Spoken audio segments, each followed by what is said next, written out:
बाबा, सिंध हैदराबाद में 9 लाख लोग संदेश लिए थे। फिर वो सभी सिंधी भाषा वाले थे। सिंध में रहने वाले तो सिंधी होंगे ना ज्यादातर। बाकी इधर उधर शहरों में रिश्तेदारियां बनती हैं, वो लोग भी आके बैठ जाते हैं नौकरी धंधा करने के लिए। वो तो थोड़े होते हैं। हाँ तो मतलब सभी सिंधी भाषा वाले थे। सिंध हैदराबाद में तो सिंधी भाषा वाले होंगे ना।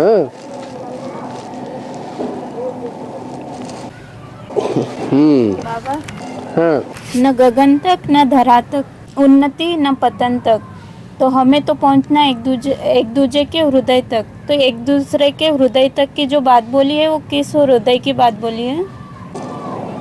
वो तो शिव बाबा की, और जो मनुष्य सृष्टि का पिता है उसकी बात है। दोनों के संस्कार मिलकर के एक होने चाहिए ना पहले पहले, फिर सारी दुनिया के संस्कार बीज में समा जाएंगे।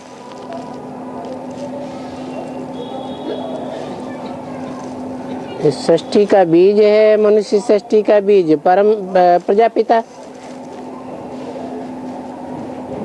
और प्रजापिता की आत्मा जुड़ जाती है शिव बाप से।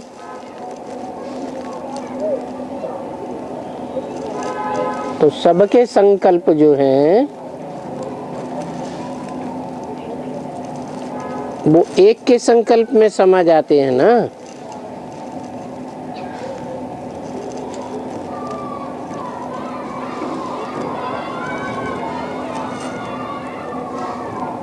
शिव बाप को अपना हृदय तो होता नहीं।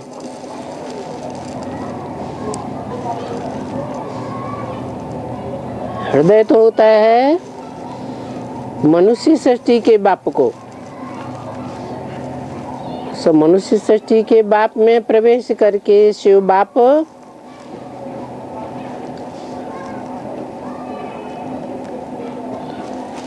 ऐसा योग सिखाते हैं कि सारी मनुष्य सृष्टि के संकल्प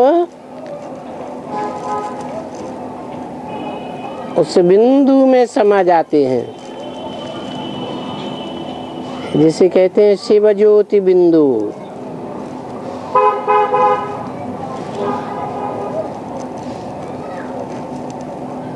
जिसको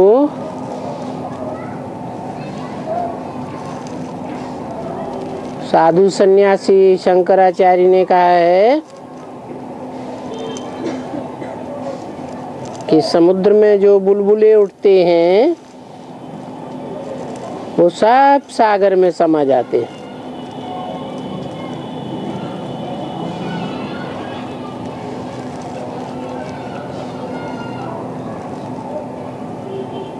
हर एक मनुष्य आत्मा के अंदर अपने अपने प्रकार के संकल्प चलते हैं, अपनी अपनी भावनाएं चलती हैं, अपने अपने वाइब्रेशन होते हैं। आखिरीन वो सब किस में समा जाएंगे?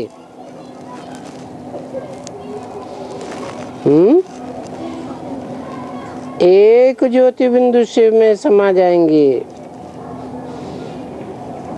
भले समा जाएंगे परंतु आत्माएं तो अलग अलग ही रहेंगी ना।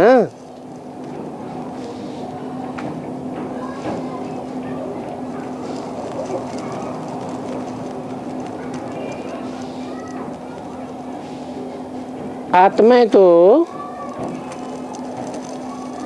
परमधाम में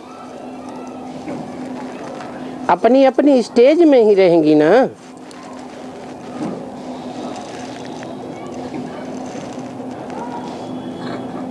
सब एक जैसी ऊंचाई को नहीं प्राप्त कर सकते।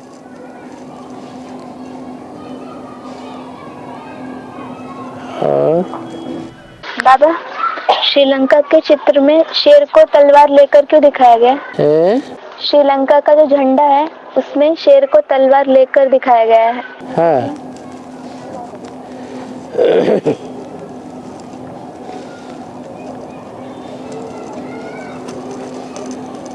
शेर भी देखना है, कौन सा शेर है। एक होता है बबर शेर और दूसरा होता है टाइगर, वो भी शेर है। तो कौन सा शेर दिखाया गया है? हाँ? लाइन दिखाया गया है।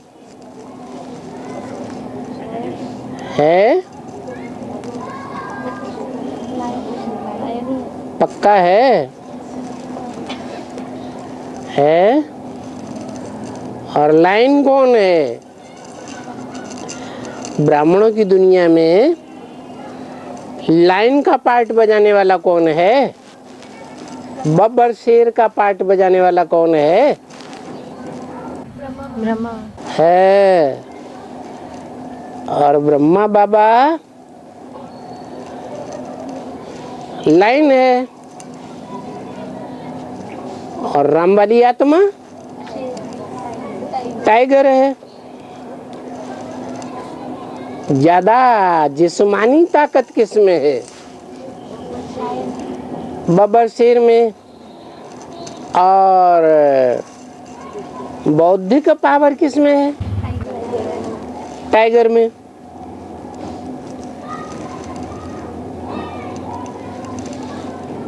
तो कौन जीतेगा? है टाइगर ही जीतेगा। लंका में कौन से राजा का राज्य दिखाया गया है? रावण का राज्य दिखाया गया है।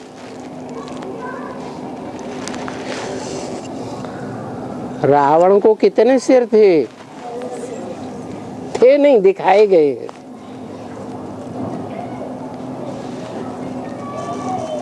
10 सिर दिखाए गए।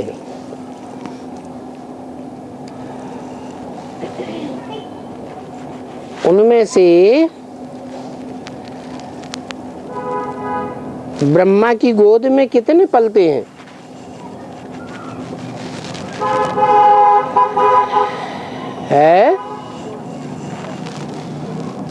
अरे नहीं पता? 10 सिर ब्रह्मा की गोद में पलते हैं।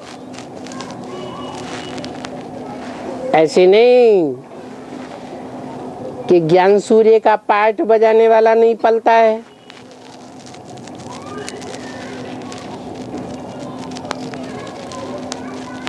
ज्ञान सूर्य का पार्ट बजाने वाला जब बेसिक ज्ञान में आता है तो पलता है या नहीं पलता है?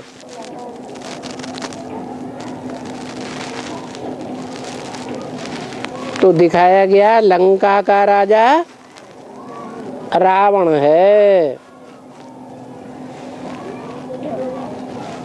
और उसके झंडे में वही शेर दिखाया गया है और हाथ में तलवार है। तलवार काहे की निशानी है? ज्ञान तलवार की निशानी है।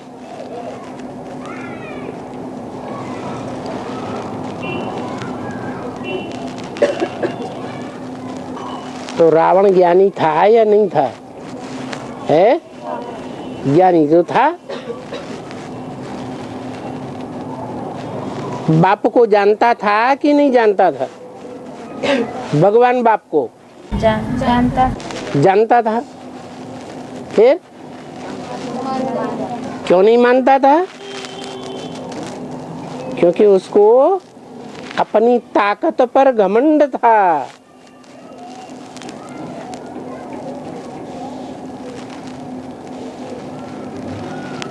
इसलिए उसका मानना था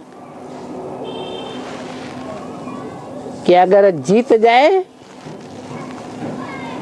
तो मैं भगवान मानूं।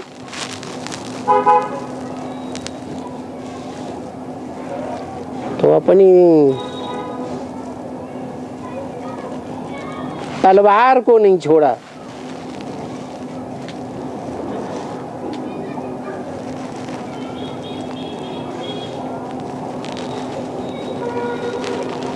लेकिन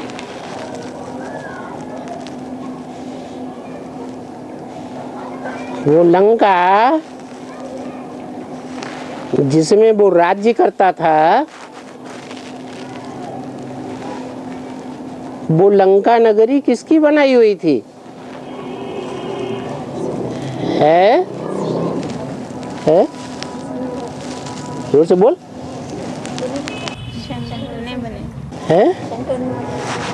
है लंका नगरी भी शिव बाबा की बनाई हुई।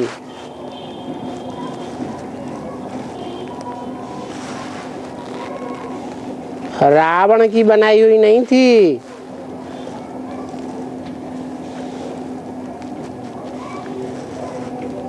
उसे दान में मिली थी, दक्षिणा में मिली थी। उसको अहंकार होना चाहिए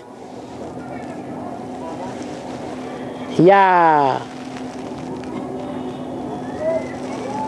नहीं होना चाहिए? है नहीं होना चाहिए।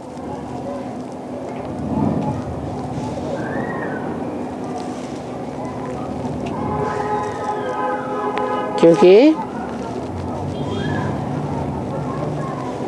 मूल रूप में देखा जाए तो सारा संसार किसका है? शिव बाबा का है। उसमें भी खास भारत कौन है? प्रजापिता।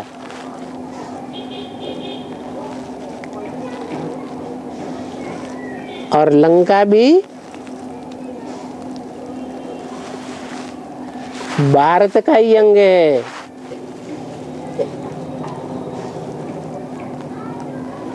बाबा बताते हैं लंका के बारे में कि सारी दुनिया लंका है। क्यों? क्योंकि सारी दुनिया पर किसका राज्य है? रावण का राज्य है।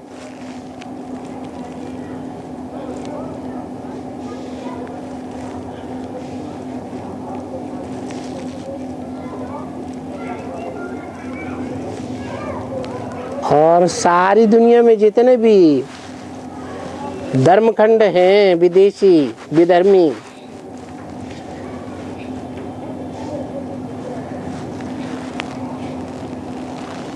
उनका पूर्वज कौन है?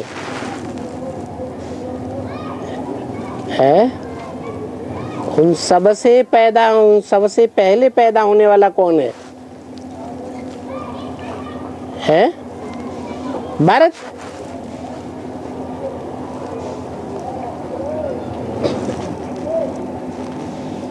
तो विदेशियों को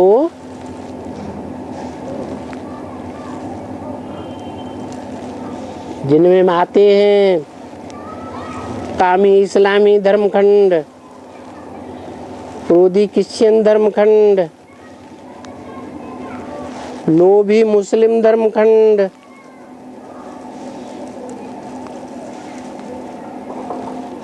मोही महर्षि दयानंद आर्य समाज, और अहंकारी रशिया, रूस,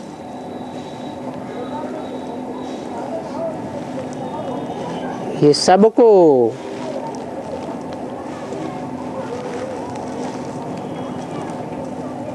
अपने बाप को मानना चाहिए या सामना करना चाहिए? बनना चाहिए।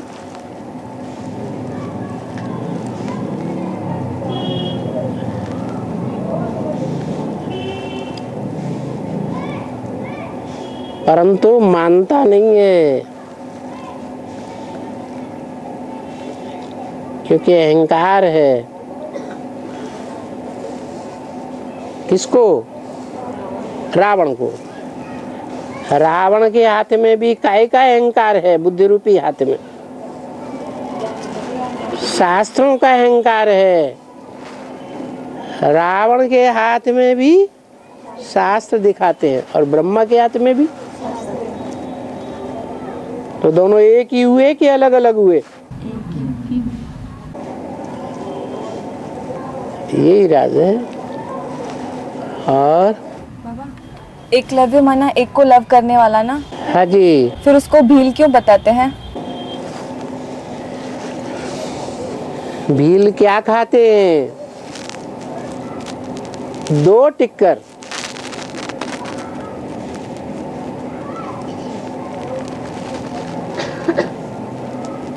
और काम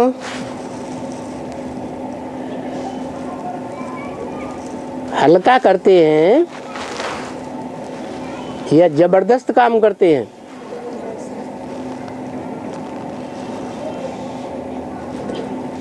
इसलिए भील को नीची दृष्टि से क्यों देखना चाहिए?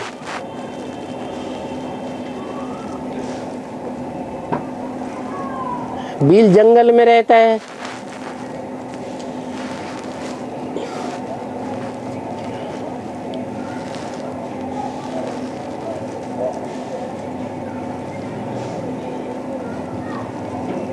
जंगल में रहने का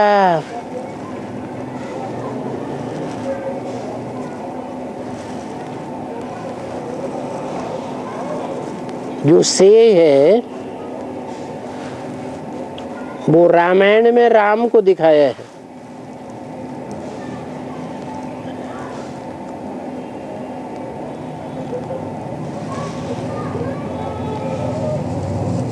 और महाभारत में पांडवों को दिखाया है।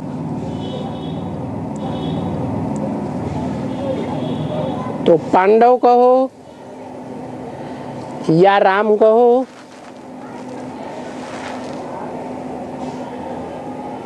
या कैलाश पहाड़ के जंगलों में रहने वाला शंकर कहो, किसके बच्चे हैं? है राम ने किसकी पूजा की? शिव की पूजा की, अपने बाप की पूजा की। पांडव किसको मानते थे? हैं? अरे कृष्ण भगवान था क्या? है? कृष्ण का तो नाम रख दिया है, वास्तव में काम किसने किया? शिव बाप ने। तो वो भी बाप है।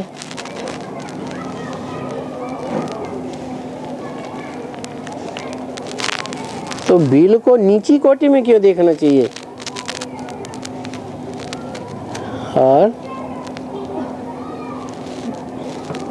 बाबा, पुरानी ऑडियो मुरली में ये बोला है कि आत्मा की जो तीसरी शक्ति है ना, संस्कार शक्ति, हाँ। तो संरक्षण शक्ति बोला है। आत्मा की जो तीसरी शक्ति है उसको, तीसरी शक्ति संसार शक्ति को संरक्षण शक्ति बोला है। संरक्षण शक्ति बोला है। तो संस्कार शक्ति संरक्षण शक्ति कैसे हुई? किसने बोला है संरक्षण शक्ति? पुरानी ऑडियो मुरली में पुराने ऑडियो में बोला है बाबा।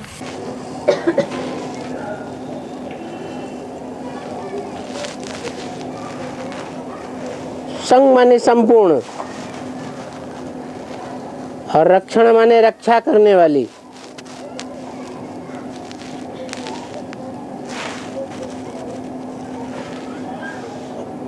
कौन सी पावर है?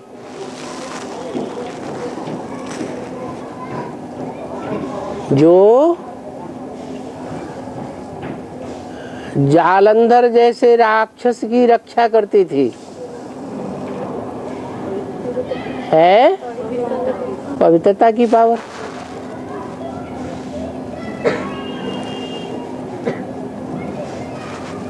ये प्योरिटी की पावर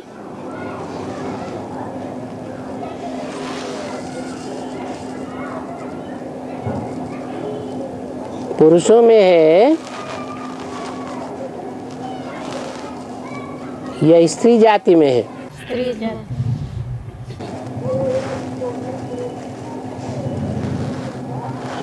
और शंकर को तो बाप के रूप में दिखाया गया है।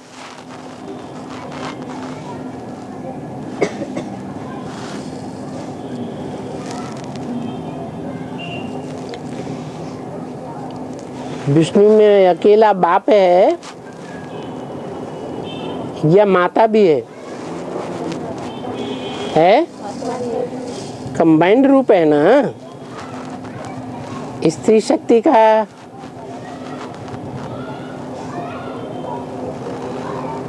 तो विष्णु कहो अर्धनारीश्वर कहो, बात एक ही हो गई। उसमें जो शंकर का पार्ट है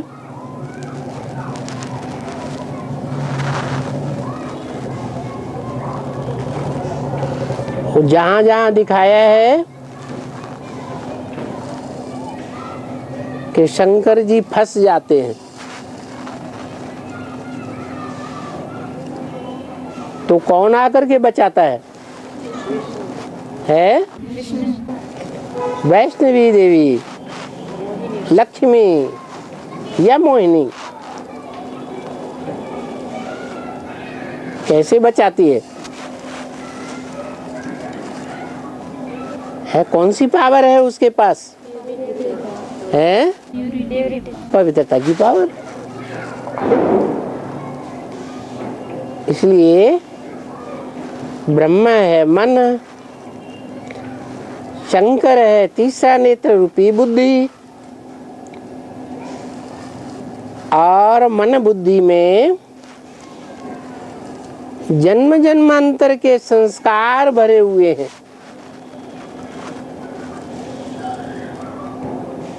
जो संस्कार भरे हुए हैं उन संस्कारों में किसका बल है? जन्म जन्मांतर का।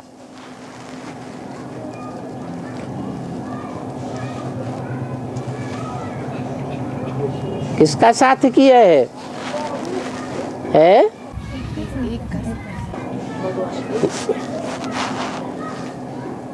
मन राम वाली आत्मा कहो, उसने जन्म जन्मांतर किसका साथ किया है? शिव बाबा कहो, शंकर कहो, हाँ, लक्ष्मी का साथ किया है, माना पार्वती का साथ किया है।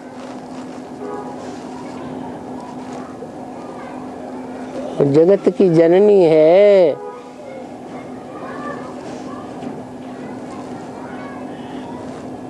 प्रैक्टिकल में भगवान की फर्स्ट क्लास प्रकृति प्रकृष्ट रूपेण कृति है।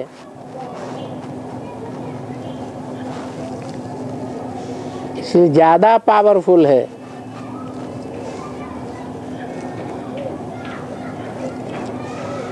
इसलिए संस्कार शक्ति है।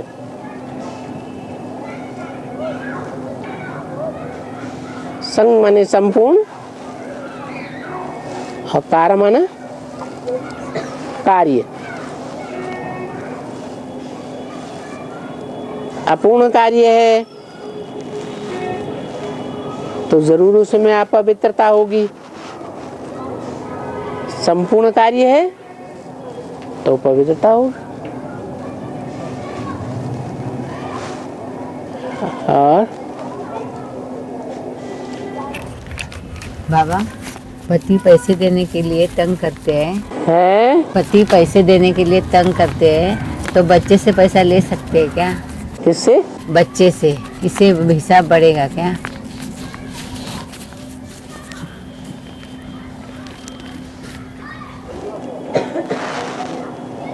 बच्चे अपने पैरों खड़े हुए हैं, बाप की प्रॉपर्टी के भी हकदार हैं।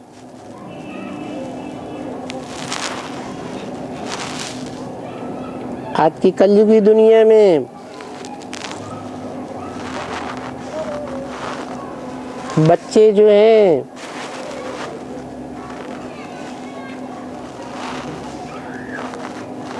वो माँ बाप के ऊपर हावी हो जाते हैं।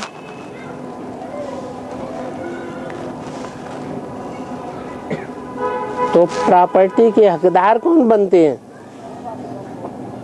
है?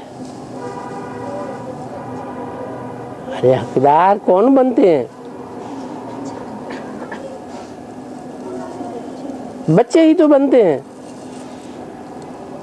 तो माँ की परवरिश के हकदार नहीं है? है? हाँ जी। देते हैं तो ले लेना चाहिए।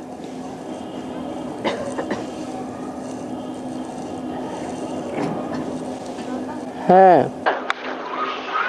बीके भाई का क्वेश्चन है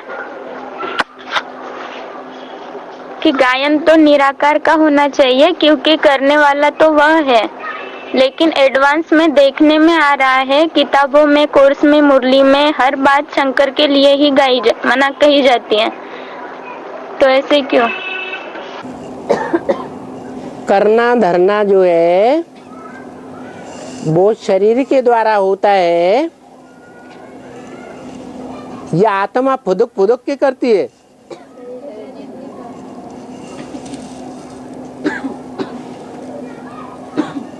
तो इस सृष्टि में, जिसे मानवीय या मनुष्य सृष्टि कहा जाता है, इस सृष्टि में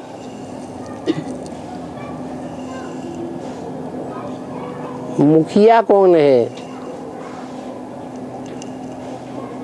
कोई है या नहीं है? इस सृष्टि में,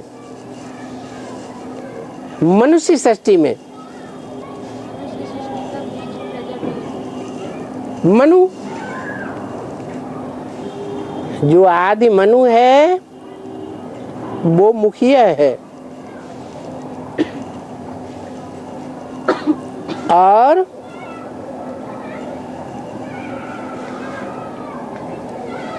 शिव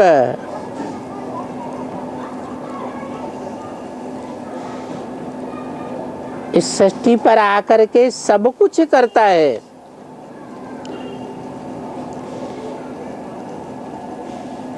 लेकिन किसका आधार लेता है? है? आधार लेता है या नहीं लेता है?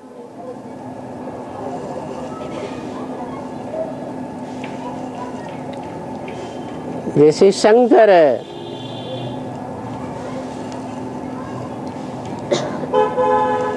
निमित्त बनता है सारा ज्ञान सुनाने के लिए, परंतु उस ज्ञान से प्रैक्टिकल कुछ परिवर्तन होता है क्या? होता है? नहीं। प्रैक्टिकल परिवर्तन कब होता है?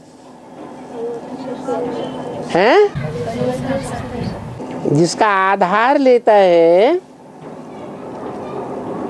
उस शक्ति से ही प्रैक्टिकल परिवर्तन होता है ना। किसका आधार लेता है? शंकर किसका आधार लेता है? अरे पार्वती है? हाँ, जो पवित्रता की शक्ति है उस शरीर के द्वारा आंकी जाएगी, यह शरीर ही नहीं है तब आंकी जाएगी? शरीर के द्वारा।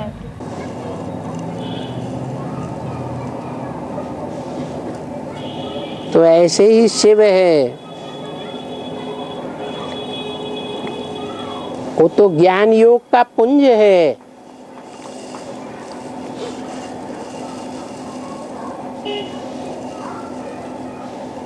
अखूट भंडार है।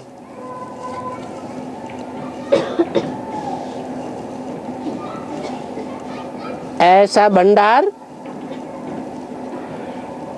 जिसके लिए कहा गया है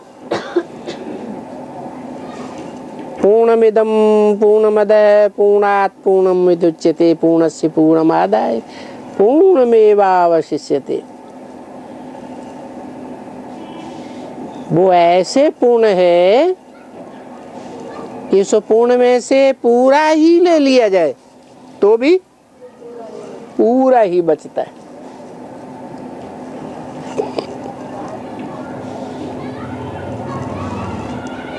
पूरा लिया कैसे जाएगा है? कैसे लिया जाएगा पूरा है?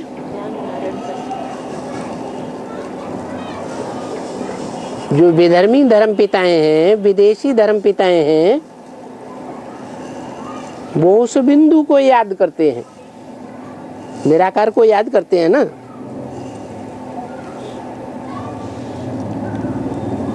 उनको संपूर्ण मिलता है? नहीं मिलता। क्यों नहीं मिलता है? क्योंकि जो पूर्ण है शिव, ज्ञान योग का अखूट भंडार है, वो जब तक शरीर में प्रवेश न करे तब तक वो भंडार प्रत्यक्ष नहीं हो सकता।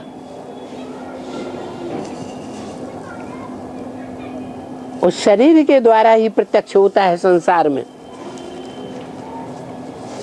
जो शरीर के द्वारा सारी मनुष्य सृष्टि के जितने भी प्राणी मात्र हैं,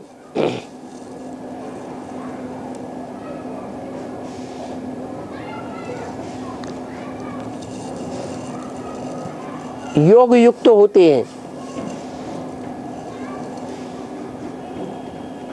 और हर आत्मा रूपी पात्र,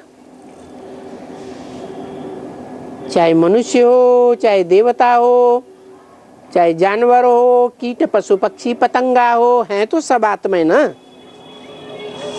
जो भी आत्मा रूपी पात्र हैं, पार्ट बजाने वाले सृष्टि रूपी रंगमंच पर, वो अपने अपने पात्र के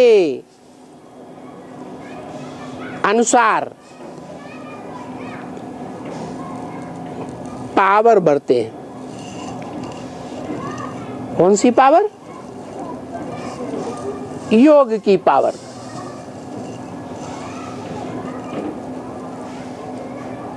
उनमें जो मनुष्य हैं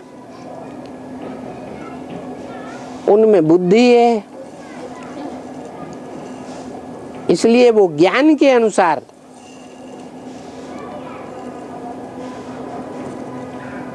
उस बाप को नंबरवार पहचानते हैं।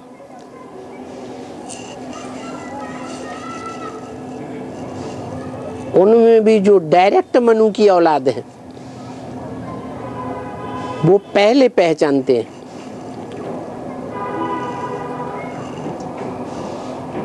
और जैसा जैसा जिनका पात्र है उतना उतना योग की पावर बढ़ते है।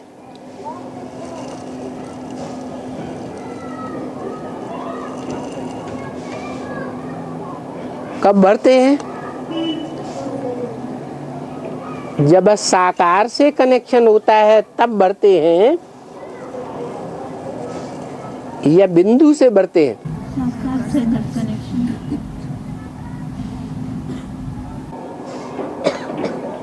सदगति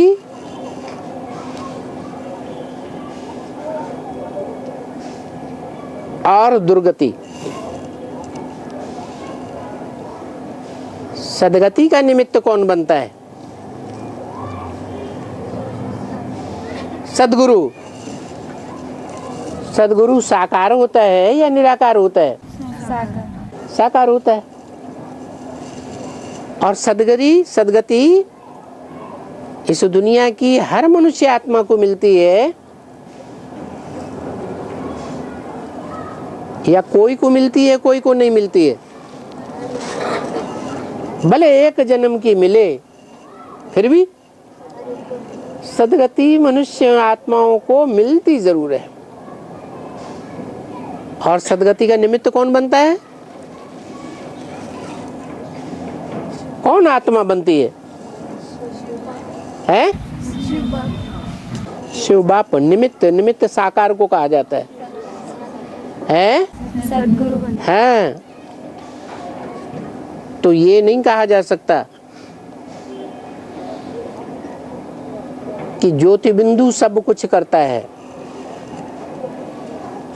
उसको कहा जाता है करण करावनहार।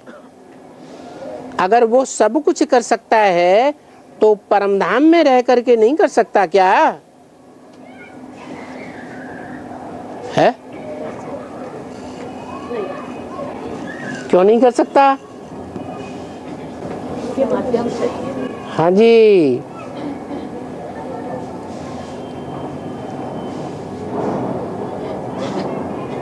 शिव शक्ति कहा जाता है।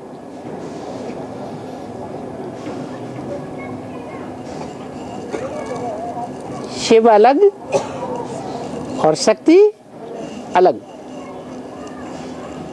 दोनों का कॉम्बिनेशन है तब शिव शक्ति है।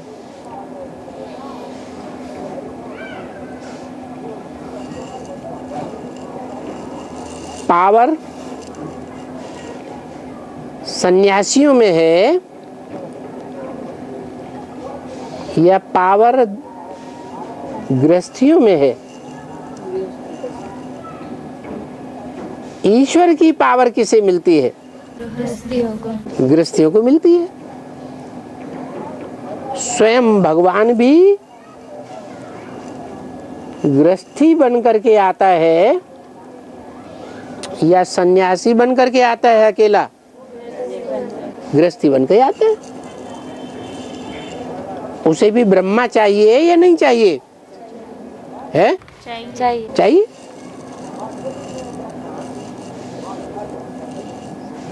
और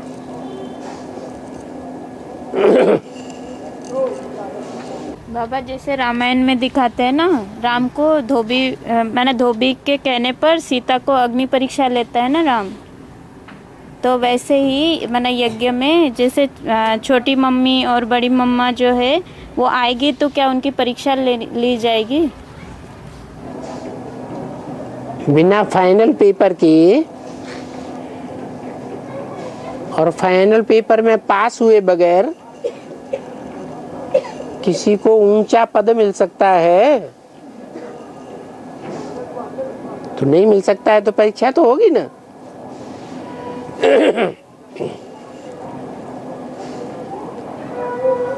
और बाबा सदैव सतोप्रधान स्टेज रहे, उसके लिए क्या करना है? सदैव सतोप्रधान स्टेज रहे, उस स्टेज में है सतोप्रधान स्टेज रहे। उसके लिए क्या करना है?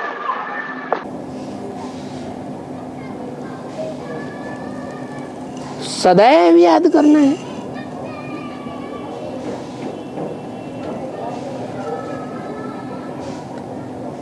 सदा याद में रहेंगे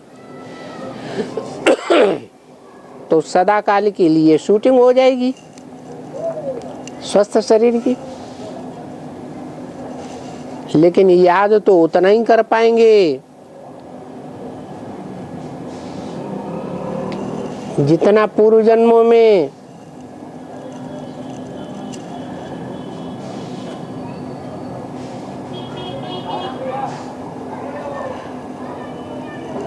पवित्रता का पालन किया है।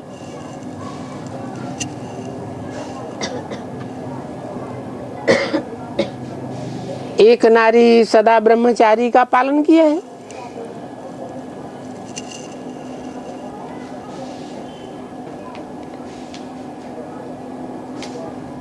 अगर व्यभिचारी बने हैं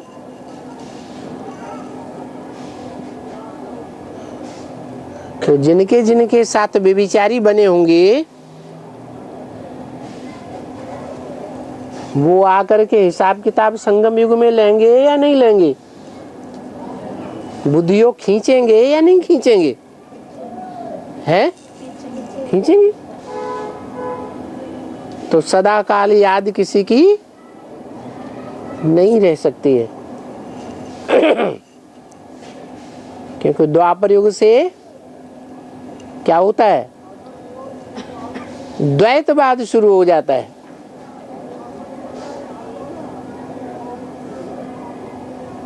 सतयुग त्रेता में अद्वैतवाद होता है। कृष्ण की दृष्टि राधा में ही डूबती है, राधा की दृष्टि एक कृष्ण में ही डूबती है।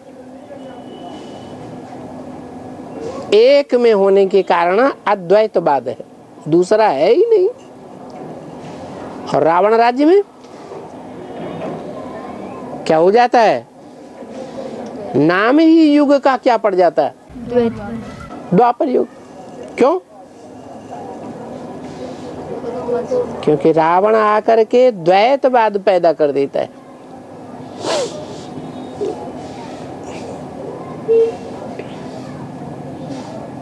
और बाबा, जो भी ऊंचे पाठधारी हैं, जिनका पाठ डिक्लेयर हुआ है, जैसे ब्रह्मा बाबा, छोटी माँ, बड़ी माँ और राम वाली आत्मा और योगिनी माँ, तो वो सब जो हैं उनका वो ब्राह्मण वर्ण के हैं। तो क्या ऐसा है कि जो सबसे ऊंचे वर्ण का है सिर्फ वही उच्च पाठधारी हो सकते, और जो नीचे वर्ण के हैं क्या वो उच्च पाठधारी नहीं होंगे? अब ड्रामा में 500-700 करोड़ आत्माओं का पार्ट तो 5000 वर्ष का नुदा हुआ है या नहीं नुदा हुआ है? वो अदली बदली हो सकता है,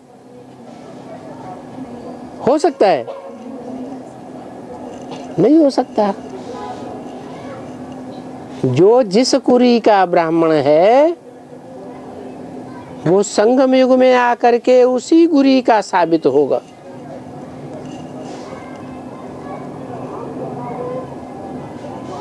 शूद्र वर्ण का है, वैश्य वर्ण का है,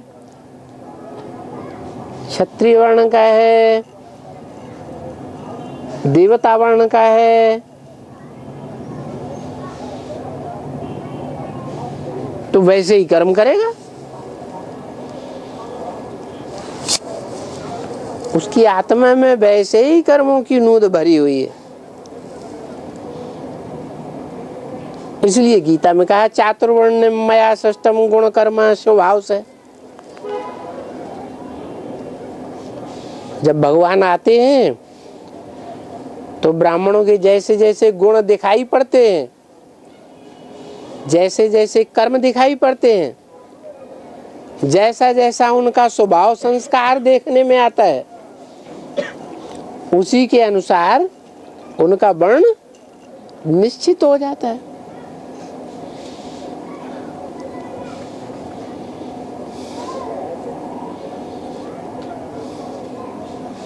अब बाबा ने तो मुरली में बता ही दिया।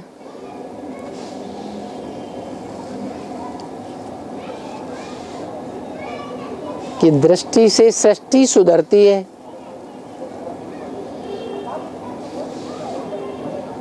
क्या पतितों की दृष्टि से सृष्टि सुधरती है? नहीं। किसकी दृष्टि से सृष्टि सुधरती है? इस सृष्टि पर तो सभी पतित हैं।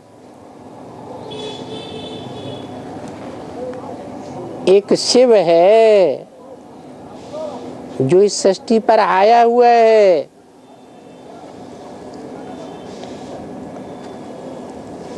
उसका कहना है तुम बच्चे मुझे जितना याद करते हो उतना मैं तुम्हारे साथ हूं।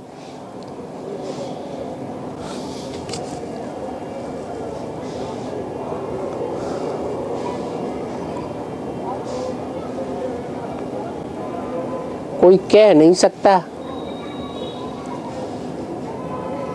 कि मेरे अंदर शिव बाबा है। कह सकता है?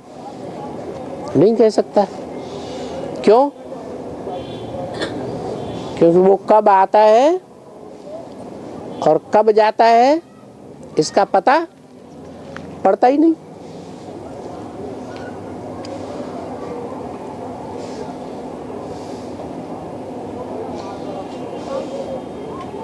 और मुरली में भी बोल दिया तुम बच्चे तो ऐसा नहीं करेंगे।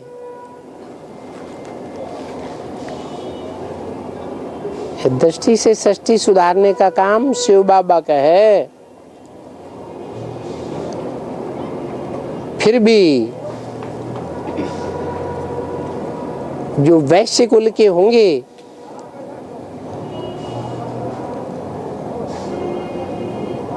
वो विशेष काम जरूर करते हैं, करते ही नहीं, इस बात को मानने के लिए भी तैयार नहीं होते।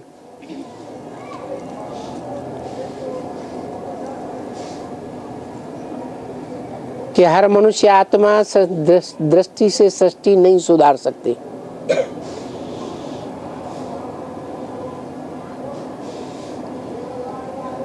जब मानते ही नहीं, जानते ही नहीं, तो करने का तो सवाल ही पैदा नहीं होता।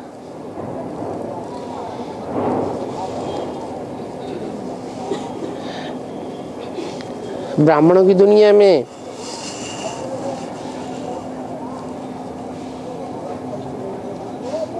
जो रावण राज्य के प्रभाव में आने वाले थे, माया रावण के प्रभाव में आने के कारण वो अभी भी इस बात को नहीं मानते हैं क्या कि हर मनुष्य आत्मा की दृष्टि से सृष्टि है, नहीं सुधर सकती।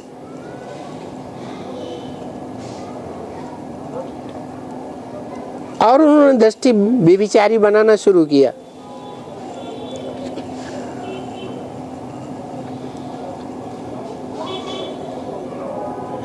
दृष्टि से पतन हुआ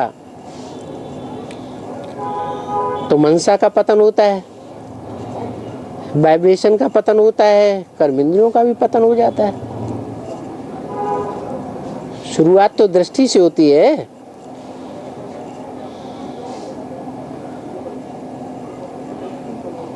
तो जिन्होंने नहीं माना वो सब के सब द्वापर युग से विषय स्कूल में चले गए, वैश्यालय में चले गए, या तो कन्वर्ट हो गए।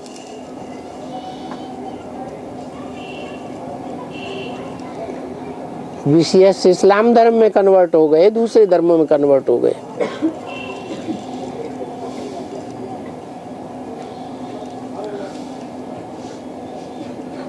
और लेकिन वो जन्म से माने किसी व्यक्ति का जन्म से वो किस वर्ण में पैदा होता है, क्या वो मायने रखता है? कर्म से, गुण, कर्म, स्वभाव। लेकिन जो ऊंचे पाठधारी हैं वो तो जन्म से ही ब्राह्मण वर्ण में जन्म लिए हैं ना। माता को भी तो देखना पड़ेगा।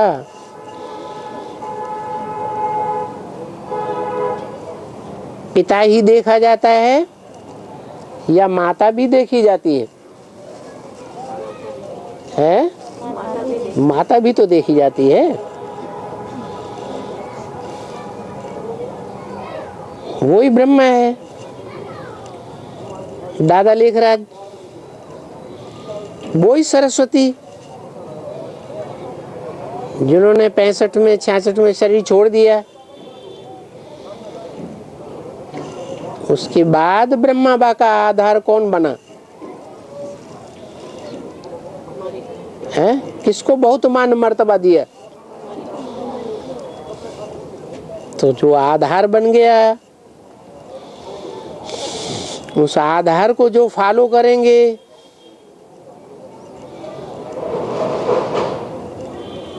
वो सरस्वती जैसे बच्चे बनेंगे, सारस्वती ही बनेंगे, सारस्वत ब्राह्मण बनेंगे, हैं? नहीं बन सकते। और जो बच्चे ज्ञान में चलने के बाद माता पिता को या भाई बहन को, संबंधियों के ऊपर हाथ उठाता है, हाथ उठाता है, गंदी भाषाओं से गाली होता है, उनके साथ से बाबा क्या करेंगे? उनके साथ से बाबा क्या करेंगे? धर्मराज के दंडा खाएंगे और क्या करेंगे? हाँ, है। बाबा ने कहा है मैं और धर्म में जाकर राजाई देता हूँ। बाबा ने कहा है मैं और धर्मों में जाकर राजाई देता हूँ। बाबा कौन सा बाबा? मुरली में बोला है। मुरली में तो शिव बाबा बोलते हैं। हाँ, वही बाबा ने बोला है। बाबा ने बोला है। छोटे बाबा ने कहा या बड़े बाबा ने कहा?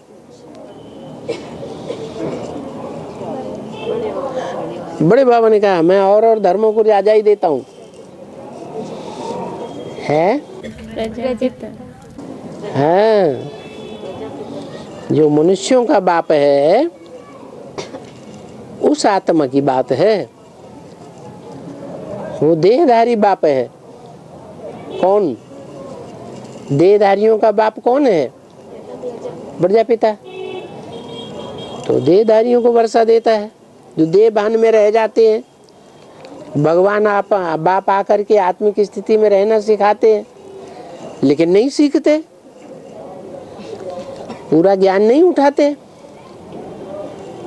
तो देह भान में रह जाते हैं। तो उन देह भान वालों को किससे प्राप्ति होगी?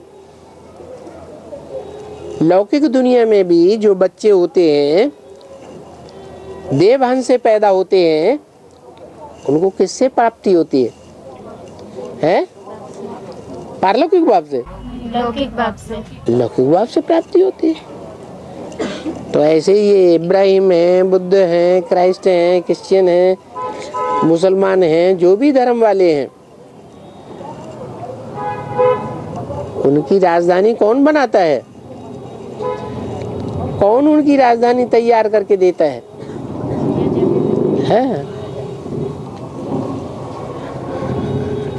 और बाबा मुरली में बोले कि जो 5 दानव होंगे वो विजय माला का दाना बनेंगे। है 5 दानव तो 8 ही होंगे ना। विजय माला का दाना बनेंगे। विजयी होंगे। विजयी तब होंगे जब विजय माला में ऐड होंगे।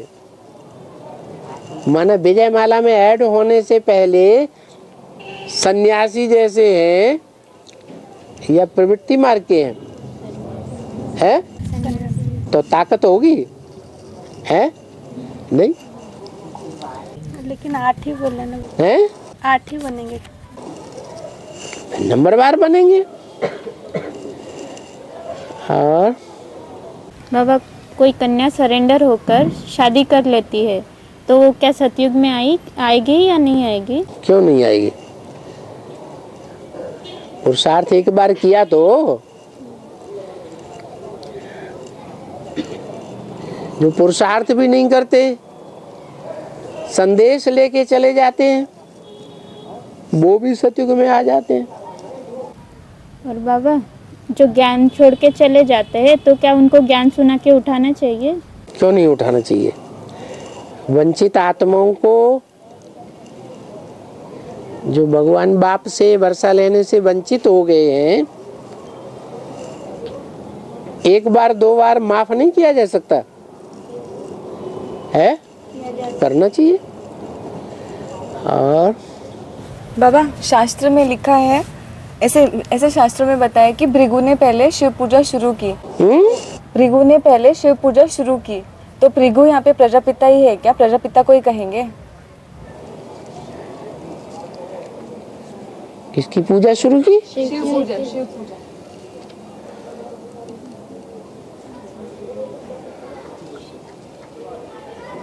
भृगु तो सप्तऋषियों में से एक ऋषि का नाम है।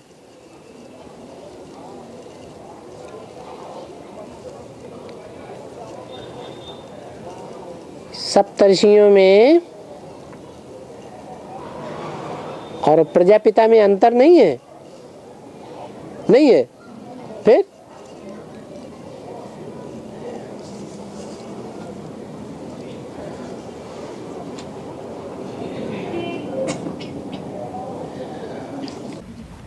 बाबा हाँ? परम धाम है ना, परम धाम स्पेस के चारों ओर फैला हुआ है, परम धाम है। और अनोटी ईश्वरीय योजना जो किताब है ना, उसमें बताया है कि आत्माएं ऊपर से आती है। ऊपर माने ऊंची स्टेज से आती है। ऊपर से मना ऊपर से आती है इस सृष्टि रूपी रंगमंच। ऊंची स्टेज से आती है नीची स्टेज में। नीची स्टेज में 5 तत्व हैं। ऊपर की परमधामी स्टेज में 5 तत्व नहीं है। पर जैसे बताते हैं ना, परमधाम में एक जगह सारी आत्मा इकट्ठा रहती है, मतलब हद के हिसाब से।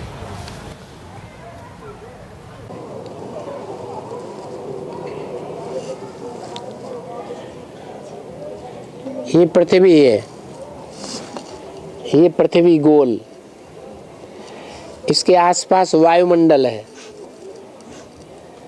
वायुमंडल के आसपास स्पेस है, सूरज चांद सितारों की दुनिया। उससे भी पार है परमधाम, अनंत आकाश जैसा।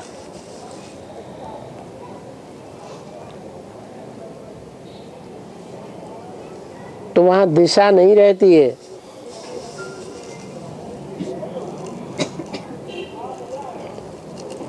इससे जड़ पृथ्वी जो है, जड़त्व के नजदीक जो आत्माएं जितना नजदीक हैं वो उतना ही नीची कोटि की है, चाहे कोई भी दिशा में हो। वो नीची कोटि की आत्माएं अपने से ऊपर की आत्माओं को क्रॉस नहीं कर सकती। शिव है सबसे ऊंची स्टेज में, सबको घेर करके रहा है, सबको कवर करके रहता है। उससे नीचे है प्रजापिता, उस शिव को क्रॉस नहीं कर सकता। क्या? शिव की जो ऊंची स्टेज है, उस ऊंची स्टेज को प्रजापिता क्रॉस नहीं कर सकता। उसी तरह और जो नंबरवार ब्रह्मा नामधारी हैं,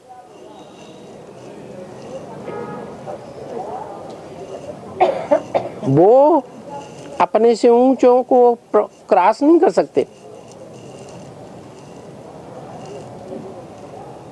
जो भी 10 करोड़ देवताएं हैं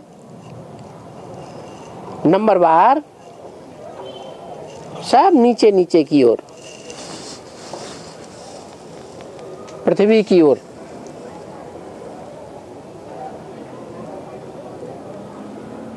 फिर और धर्म की आत्माएं, धर्म पिताएं, वो और नीचे की ओर। वो जिस स्टेज पर हैं अपने से नीचे वालों को क्रॉस करके रहेंगे। जैसे धर्म पिताएं हैं, वो अपनी प्रजा को क्रॉस कर सकते हैं, लेकिन देवताओं को क्रॉस नहीं कर सकते।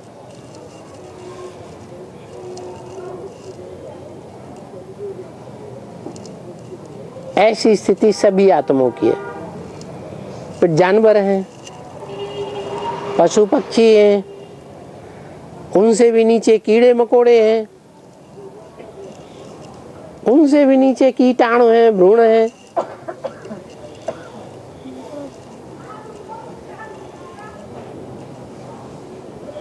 मनुष्य की एक बूंद में ढेरों मलेरिया के कीटाणु हैं।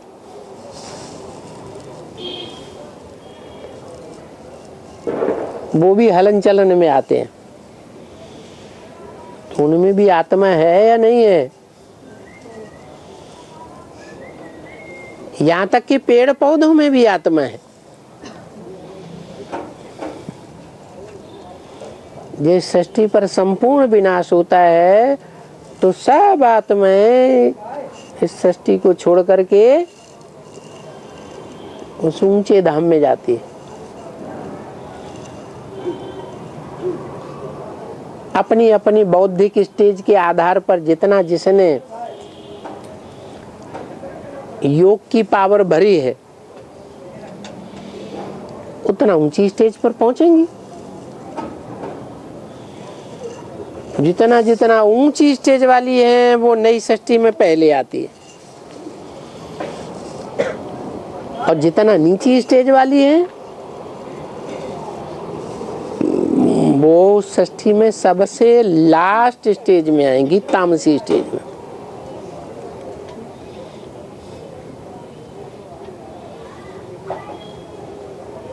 तो ऐसे नहीं है कि परम धाम की कोई दिशा है।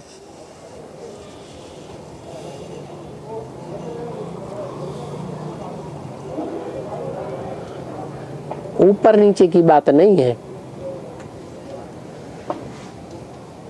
कवर करने की बात है। पर सारी आत्माएं इकट्ठा ही रहती है ना, फिर वही बात माना एक की उत्तर उत्तर रहती है। ये पृथ्वी है, ये वायुमंडल है, ये स्पेस है। अब जो सबसे ऊंची आत्मा है वो सबको कवर करके हर समय रहती है, उसके कवरेज से कोई बाहर नहीं जा सकता।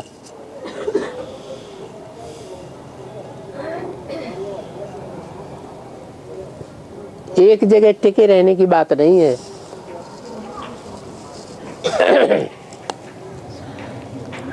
और जो पेड़ पौधे और जो जानवर की आत्माएं रहती हैं वे परम धाम में अपना स्थान कैसे निर्धारित करेंगी? बुद्धियों के आधार पर। पेड़ पौधों में तो बुद्धि बहुत कम होती है, तो एकदम नीचे की ओर होंगी। बंदरों में फिर भी बुद्धि होती है, वो उनसे ऊंची स्टेज में रहेंगे।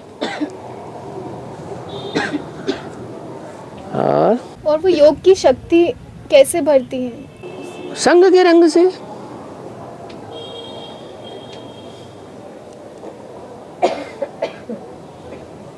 संग का रंग नहीं लगता है।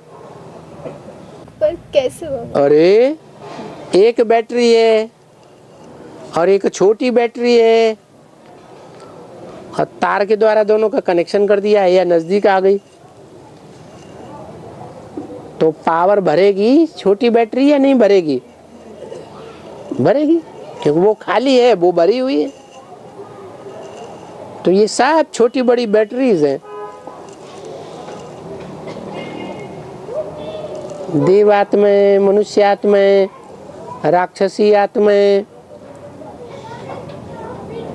जानवर, पशु पक्षी, कीट पतंगे, सब आत्माएं हैं कि नहीं है?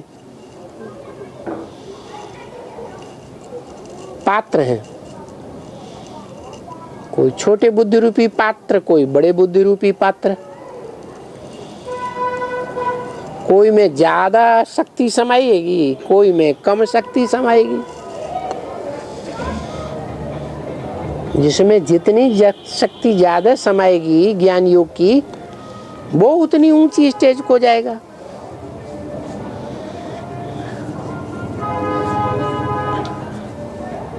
और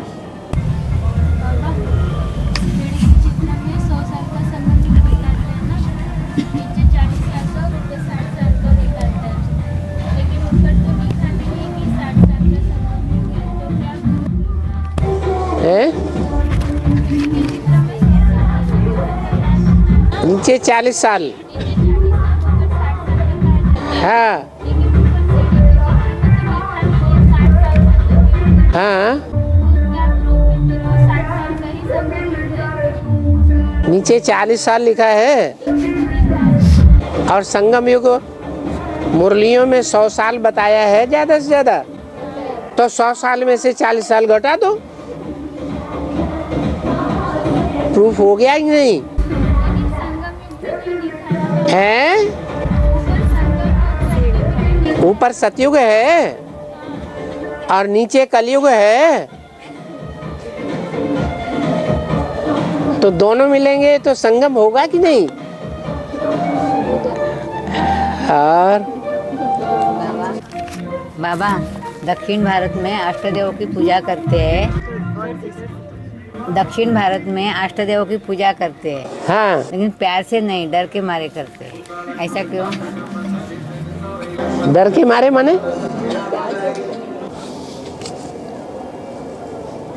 है तो कुछ डर अनिष्ट ना हो जाए, कुछ अनिष्ट ना हो जाए, अपना कुछ अनिष्ट ना हो जाए, इस भावना से करते हैं। कौन सा डर है?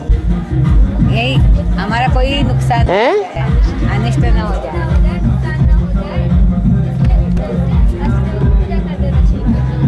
नुकसान क्यों हो जाएगा?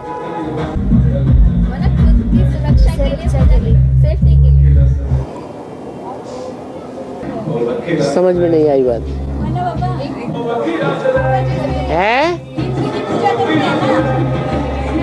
अब बाबा जिसने प्रश्न किया है ना, इसको डर लगता होगा। सभी का कैसे बताएंगे? हाँ, 1 घंटा हो गया, वो चिल्लाने लगा। चलो, दिमाग ज्यादा पावरफुल, ज्ञान ज्यादा पावरफुल, दिमाग ज्यादा पावरफुल।